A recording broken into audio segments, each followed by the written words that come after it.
Bismillahirrahmanirrahim. Assalamualaikum warahmatullahi wabarakatuh. Perkenalkan, nama saya Ines Dimasdoro. Saya dari Prodi PBA 1. Di sini saya akan menjelaskan tentang urgensi pendidikan dalam peradaban Islam. Jadi sejarah peradaban Islam terbagi menjadi 3 komponen. Yang pertama sejarah, kedua peradaban, yang ketiga Islam. Yang pertama sejarah adalah peristiwa atau kejadian di masa lampau. Yang kedua peradaban, yaitu perkembangan masyarakat di segala aspek kehidupan, baik fisik seperti bangunan, jalan, dan non fisik seperti agama, ekonomi, sosial, dan ilmu pengetahuan.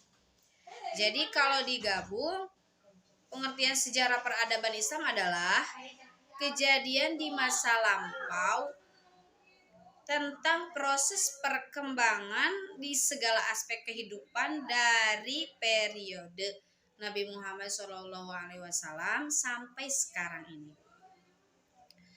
Kemudian Islam memandang bahwa sejarah akan memberikan informasi yang penting bagi generasi, seperti karakteristik suatu peradaban manusia, sehingga dalam mempelajari sejarah para generasi akan memiliki informasi terdahulu mengenai peristiwa yang pernah terjadi.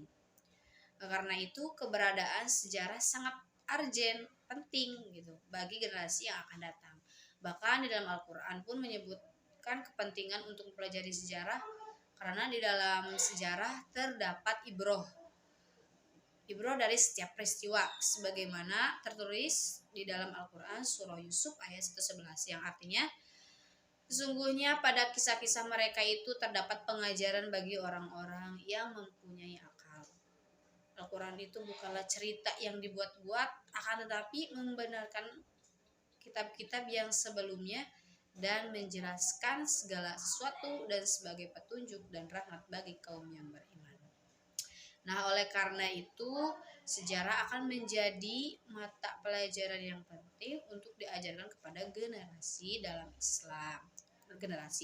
Dalam Islam pula sejarah akan dipandang sebagai sakofah atau informasi pengetahuan yang dipengaruhi oleh pandangan hidup. Oleh karena itu mempelajari sejarah harus menjadikan akidah Islam sebagai standar. Jika bertentangan dengan akidah, maka seorang muslim tidak boleh mengambilnya dan meyakininya.